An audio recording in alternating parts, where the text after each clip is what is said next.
ហើយអ្វីដែលម៉ាឡេឌីនសួរខ្ញុំមិនបាច់ឆ្លើយជាករណីផ្ទាល់ខ្ញុំទេពីព្រោះខ្ញុំអត់មានធ្វើអ្វីខុសច្បាប់ខ្ញុំស្គាល់ច្បាប់ខ្ញុំគោរពច្បាប់ហើយមិនធ្វើអ្វីខុសច្បាប់ទំនាក់ទំនងរបស់ខ្ញុំជាមួយនឹងថ្នាក់ដឹកនាំនយោបាយកម្ពុជាមានលោកហ៊ុនសែនលោកហ៊ុនម៉ាណែតនិងមន្ត្រីដទៃទៀតគឺជាមិត្តភាពដែលខ្ញុំមានកំណើតជាខ្មែរហើយបើខ្ញុំនិយាយរឿងនយោបាយអ្វីជាមួយអ្នកដឹកនាំនយោបាយនៅកម្ពុជាគឺជានយោបាយឧទាហរណ៍ខ្ញុំនិយាយពី GSP ឧបមាខ្ញុំនិយាយពី GSP ជាមួយលោកហ៊ុនសែនអត់មានអីខុសច្បាប់ទេពីព្រោះ GSP គឺជាទំនាក់ទំនងនៃការព្យាយាម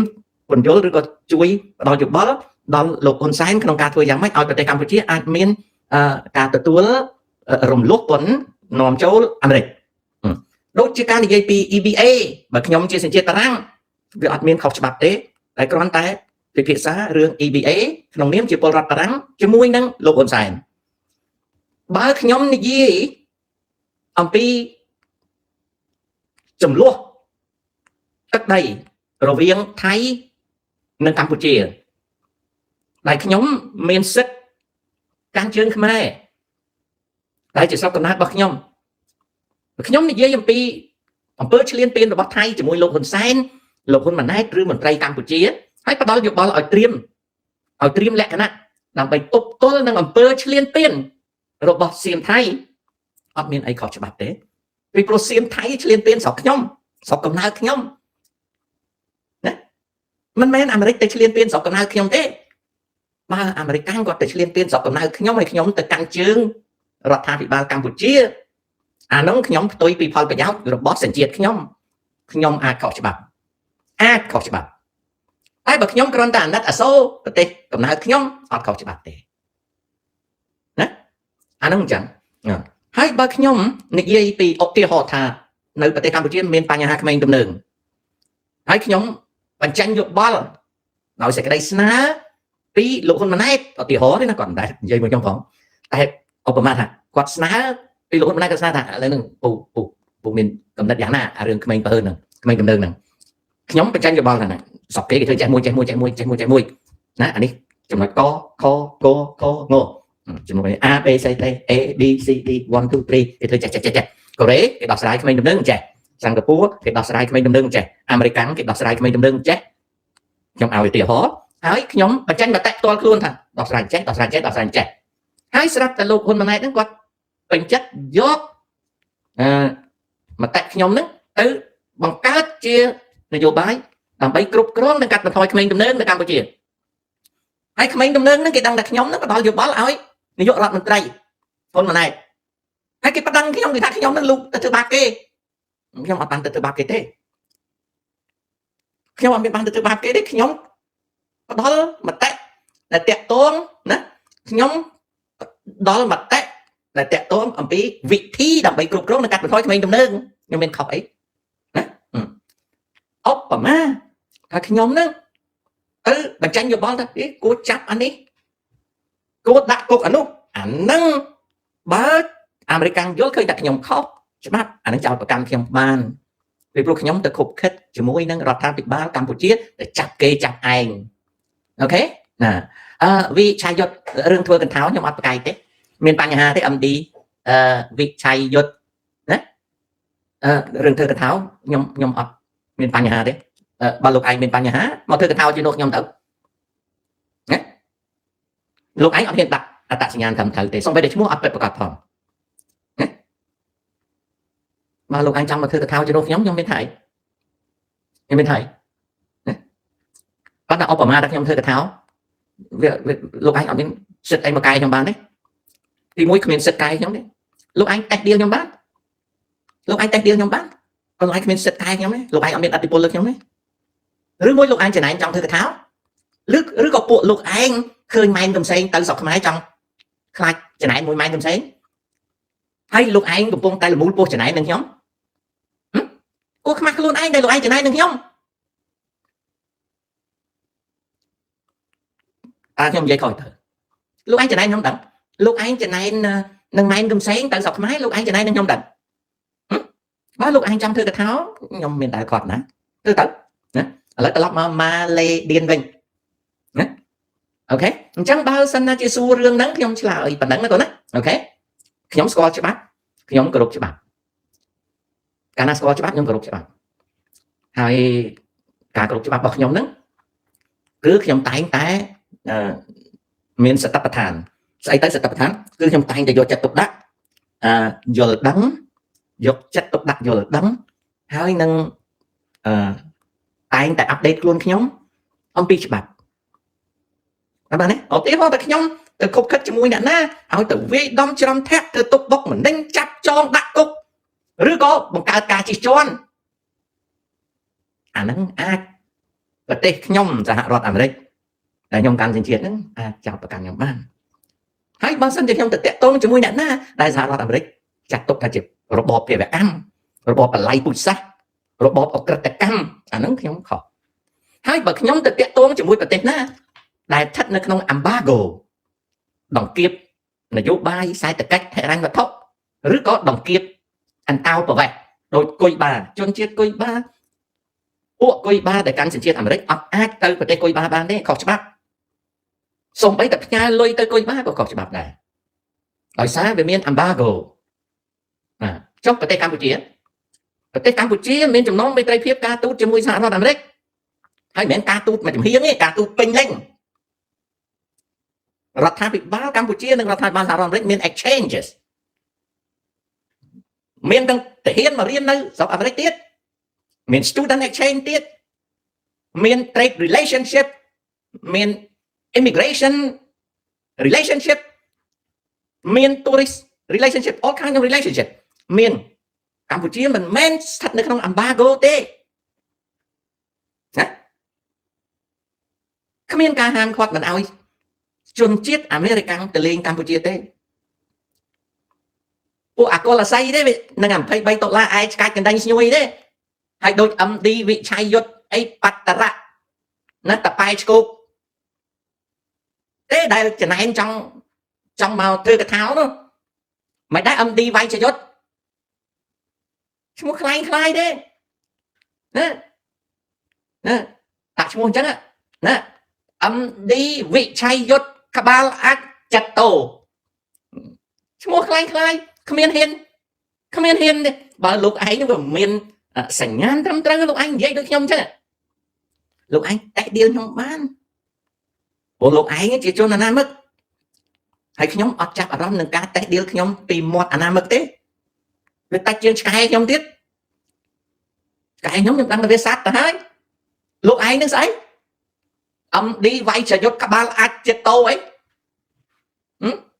ឈ្មោះប្រុសផងណាក្បាលអាចចិត្តតោអាហ្នឹងអញ្ចឹងលោកឯងមានមាត់លោកឯងឌីលខ្ញុំបានវាអត់ឈឺសាច់ខ្ញុំណាបើលោកឯងពិតជាមាន principle មានគោលការណ៍របស់លោកឯងបដ ாய் ឲ្យស្រុកលោកឯងអញ្ចឹងបើលោកឯងចង់កែស្រុកលោកឯងទៅកែទៅបើកុំសាកតាំងពីឈ្មោះទៀងចាញ់មកកុំតដអីអញ្ចឹងហើយបាទដាក់ឈ្មោះ MD វិឆ័យយុទ្ធក្បាលអាចចិត្តតោនោះអាហ្នឹងវាអញ្ចឹងណាត្រឡប់មកម៉ាឡេវិញចំហឲ្យចប់ម៉ាឡេឌៀនចប់រឿងម៉ាឡេឌៀនណាអញ្ចឹងម៉ាឡេឌៀននឹងទី1ណាកូនណាទី2ជំរាបសួរលោកពូតើហេតុដូចម្ដេចបានជាមេធំនៃចោរកម្មអនឡាញមិនជ្រើសយកប្រទេសដែលជាប់ទណ្ឌកម្មសេដ្ឋកិច្ចឬប្រទេសកុម្មុយនីស as North Korea Cuba etc ជាមជ្ឈមណ្ឌលឆោបបោករបស់ខ្លួនសូមបញ្ជាក់សំណួរទី2នេះមកអំពីក្មួយសម្លាញ់អត់យល់អំពីអក្រិតកម្មហិរញ្ញវត្ថុអក្រិតកម្មហិរញ្ញវត្ថុត្រូវការប្រព័ន្ធធនាគារជាចរន្តសម្រាប់ឆោបបោកបើគេទៅតាំងមជ្ឈមណ្ឌលអក្រិតកម្ម scam នៅ Cuba ឬអក្រិតកម្ម scam នៅ North Korea ឬក៏នៅ Iran គេមិនអាចប្រើប្រព័ន្ធធនាគារដើម្បីឆោបបោកបានទេហើយដូច្នេះហើយគេមិនក៏ទៅរកជាយ៉ាងអញ្ចឹងចម្លើយទី2ប៉ុណ្ណឹងបងណាអូខេអានោះអញ្ចឹងនឹងឆ្លើយប៉ុណ្ណឹងណាចៅដែលសួរមិនមានប្រយោជន៍តើមិនបានឆ្លើយទេណាមិនបានឆ្លើយទេណា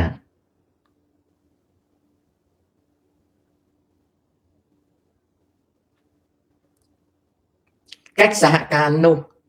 លោកតាខ្មែរច្រើនឲ្យតម្លៃលើអ្វីដែលត្រូវគឺគំនិតថ្មីរីកចម្រើនជាមួយគ្នាស្ដាប់អត់សូវបានទេកូនសម័យអង្គរគេយកអាវុធអីទៅធ្វើសង្គ្រាមភ័ណ្ឌកាលណាចៅចូលចិត្តរឿងហិង្សាសង្គ្រាមតាមិនចូលចិត្តទេតាចង់ឲ្យក្មេង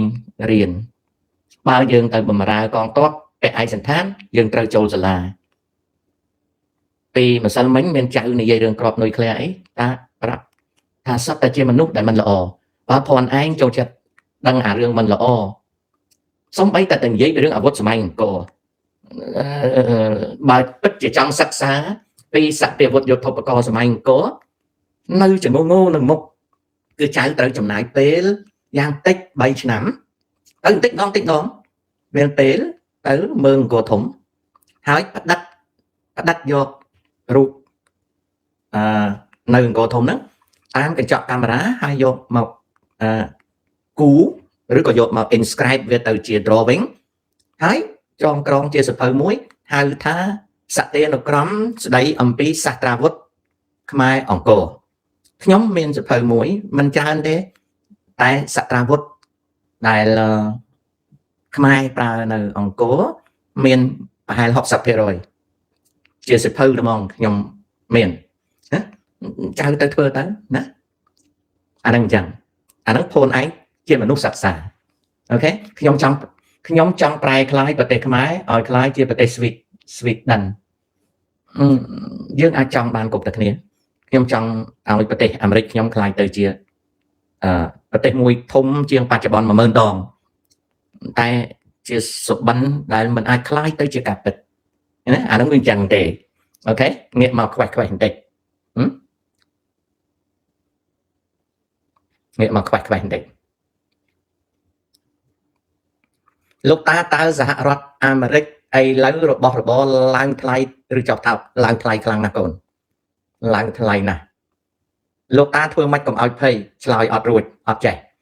លោកអ៊ំមកខ្មែរសង្ឃឹមថាបានជួបពូចប់ឆាប់អត់មានចាំបាច់សង្ឃឹមអីតែមកដល់ហើយតែមកដល់ហើយ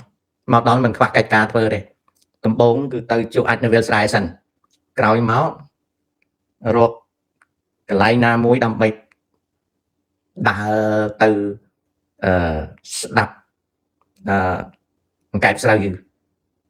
វិយមឬក៏ស្អីចឹងសិនព្រោះរបស់នេះវាអត់មាននៅអាមេរិកណាអូខេ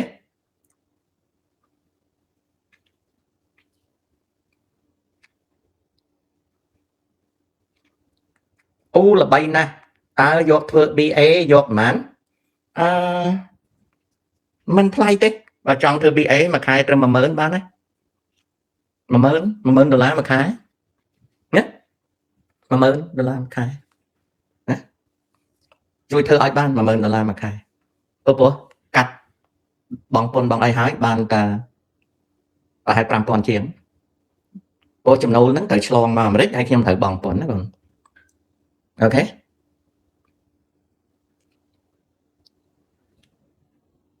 រឿងកីឡាតាអត់យល់ទេបងតាអត់មានដឹងអីទេអូខេ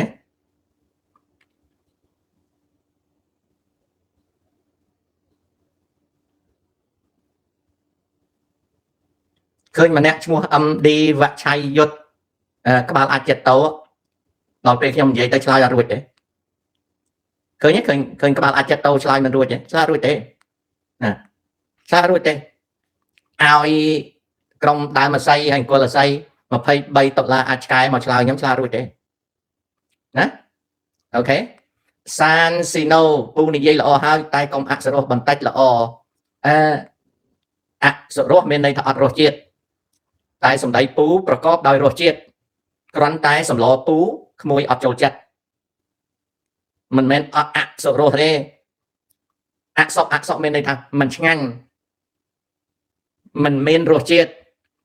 សម្ដីពូប្រកបទៅដោយរសជាតិដូចជាឃើញឈ្មោះម្នាក់ឈ្មោះ MD វិឆ័យយុទ្ធក្បាលអាចចិត្តតោណាដូចជាពួកក្រុមកុលអាស័យ23 ដុល្លារឯឆ្កាច់ណានឹងបរិវារកណ្ដាញស្ញួយហើមណាតាំងពីមកជន់ដីអាមេរិកនេះតប៉ែនៅរោងចក្រធ្វើសាប៊ូមិនដែលបានអីទេ យោបាយអត់យល់ទេអាងជេអាហ្នឹងវាអញ្ចឹងទេណា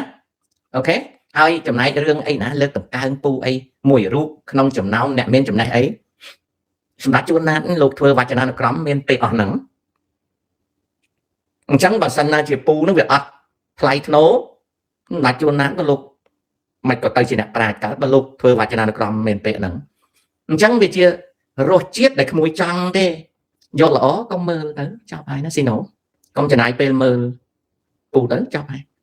តែមើលអាហើមសេងរតនាអីចឹងទៅអតីតតួឯកអាស៊ីសេរីអីចឹងទៅឬក៏គ្រូទស្សនវិជ្ជា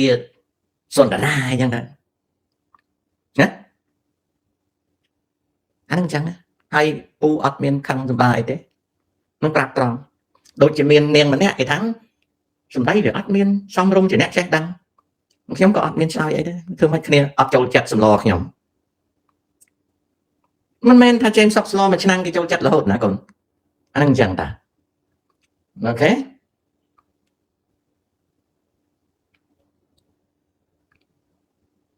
អំឌីវាយវិច័យយុទ្ធក្បាលអាចចិត្តតោបើខ្ញុំទៅលុញពងលោកហ៊ុនសែនណាបើខ្ញុំទៅលុញពងលោកហ៊ុនសែនវាមានបញ្ហាអីដៃខ្ញុំតាឬមួយក៏លោកឯងចង់ដណ្ដើមលុញលោកឯងចំណែនម៉ែនកំសែងតែគេទៅដល់ស្រុកខ្មែរមុនខ្ញុំបើលោក